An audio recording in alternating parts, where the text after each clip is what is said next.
Contrary to popular belief, Herman Tilke only signed off on the construction drawings for the Malaysian circuit. The track's actual designer is known to us by the name of Satan.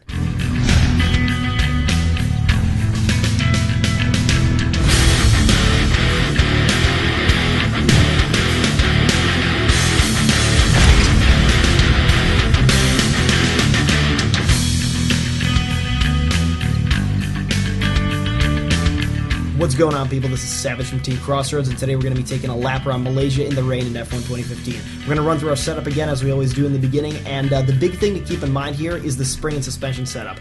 Before I got it right, I was essentially half a second slower per lap, so this thing's really crucial. I switched from like a 5.46 kind of thing to 2.276. The 6 on the rear anti-roll bar is essentially to loosen up the rear suspension, to give us more grip out of the softer, out of the slower and softer corners on this track that cause a lot of oversteer. Now in the back straight here, you're going to see my pedals at the top right. Those are to help you gauge your throttle and brake. I hope they help. And I've been notified by a viewer that my steering input on the Mercedes in the game does not correlate with my real-life steering input on my wheel on my desk. That's because my wheel's old, and it makes it look, when I'm steering, like 60 degrees or 70 degrees, as if I'm going lock to lock in a corner. So don't let that deceive you. That's a glitch. So we're going to go into turn 1 here and brake at about the 120-110 meter distance, 100% brake travel, then release the brake slowly as you turn in, trail braking quite significantly to the curb, downshift quickly and aggressively to second. You don't have to worry about locking your rears here. You're going to want to turn in a little bit earlier than you expected at around the 50 meter mark or so, because the understeer is really heavy through this corner. And the line you're going to want to take is this kind of outside-inside center. It's kind of a tricky line, and you're going to want to hit the apex a little bit harder than I did, possibly, but don't ride the curb. You're going to want to steer essentially in progressively more and more as you go through the corner, and apply about 25% throttle to maintain your speed and drift off of the curb a little bit to the exit. The exit from turn 1 is really key to get the turn, the subsequent turn correctly, and this is because you don't want to dash too far to the inside on turn 2, because hitting the apex too early is going to cause you to have to pivot your car on exit, which costs you a lot of speed on that curve in the straight afterwards. At the same time, you don't want to go too far to the right, because although that does give you a straighter and faster exit, it costs you way too much time to zigzag first right, then left, and there's no real point in doing that. You want the perfect middle ground, essentially. You want to aim your car towards the center of the track on the pavement across from the apex. You see it's circled right there. You're going to want to aim at that as you exit turn 1, put on about 40% throttle, and then release said throttle when you see that barrier on the left disappear from view. You're going to want to practice and start to get a feel for this corner, so you don't have to use that visual cue every time, but that's a good way to start. Now when it comes time to actually turn, you're going to turn in, let off the gas, no brakes on this one, hit that curb really hard. You can smash it even harder than I did, no danger in that, and then straighten out and be really careful on the throttle here. As you can see, I don't apply 100 until I am at about the first Pirelli barrier. Now as we approach the next corner here, turn 4, you're going to want to apply about 80% brakes at roughly the 110 meter distance. Down to second gear, and not too much trail braking here.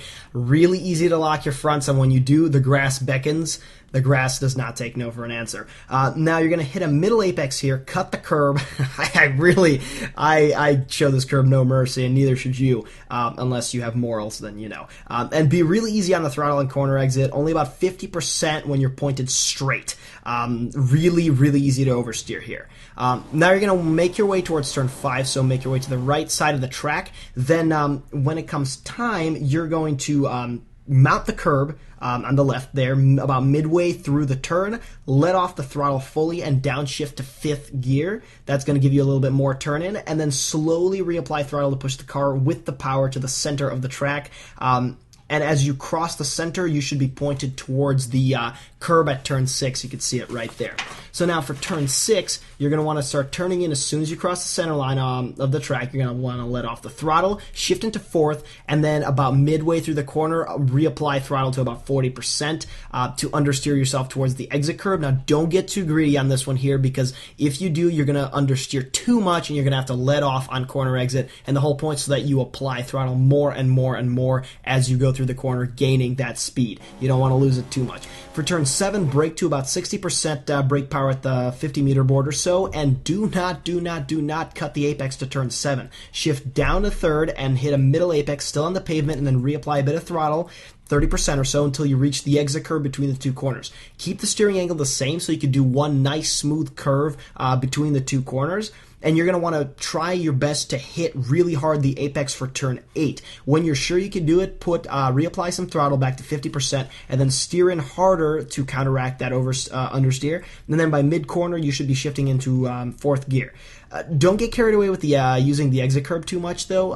You can make use of it, but don't go over it too hard because it generates some oversteer. Alright, so on your way to turn 9 here, you're going to want to absolutely make sure that you're completely on the right side of the track, parallel to the entry curb, because if you're pointed at the grass diagonally when you start to brake, you'll absolutely lock up. So make sure you're parallel, and at the 120-meter board, brake to about 50%, no more than that, and release the brakes quickly. I'm not kidding around, this is seriously lockup central. You're going to want to shift down to 2nd and cut the absolute crap out of that curb, straightening out your line as much as possible, hitting a middle apex, and with enough hope and prayer, hopefully the banking should help you turn in to this exit curve. Oh boy, it's that time again. Time to positively take your balls and hang them outside the cockpit, because this acceleration zone has one of the shortest fuses on the entire F1 calendar. I'm not kidding around. No more than 50% throttle here on the exit, and try to straighten out your line as much as possible for turn 10. That means an early apex. That means an inside-outside line. Anything you can to avoid steering for as long as possible, because your rear end is going to be slipperier and looser than that one time.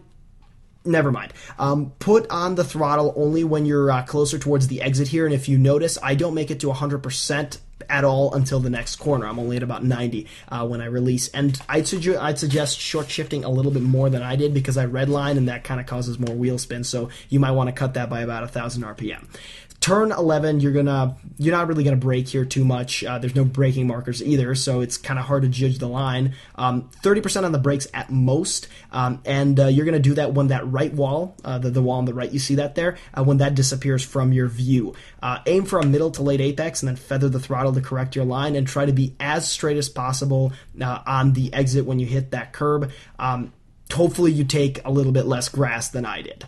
So we're going to make our way now to turns 12, 13, and 14 on this track. Once you reach the entry curb right there, start steering in and release the throttle for about a second, and then start reapplying it slowly before the apex. That's to help you turn in a little bit. Try not to kick the grass in the teeth as hard as I did. That's a little bit crazy, but whatever you can do. And then as you reach the middle of the track on exit, do not dive to the inside immediately. Wait until the white line, you see that on the ground there, and then turn in. And then start off turning in hard, but then straighten out the steering as you get closer to the braking zone. Cut across the curb at first, but then drift off of it. And at about the start of that asphalt strip on the right, brake to roughly 40%, and then gear down a second really aggressively to avoid a lockup. And that's really hard here. If you're trying to go fast, you might lock your brakes no matter what. But keep the wheel as straight as possible, drifting all the way to the left side of the corner. That, in turn, puts you into a position to hit a really nice late apex on this turn here, then nice and smoothly work your way to the exit curb. Try to straighten yourself out as much as possible and really watch the throttle input. Lots of oversteer here, but if you do it all right, you'll have really, really good speed for this last straightaway.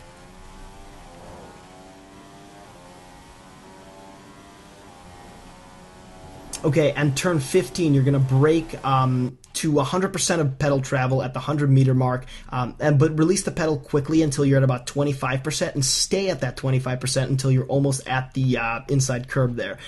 Use throttle to keep yourself off of the grass while steering hard to the left, and don't exit the corner too soon. It's crucial here that you be almost parallel to the exit curb by the time you reach it to avoid, again, more wheel spin. Welcome to Malaysia. But if you just, stay off the grass, stay off the gravel, you have a nice clean exit all the way to the start-finish line. And there we go, that's a 146.7. Now, as always, we're going to run through the lap again with no interruptions, no change in the speed of the video, no commentary, just pure driving so you could see exactly how it is in real time.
Alright guys, that's the video. I hope you found it helpful. I hope you enjoyed.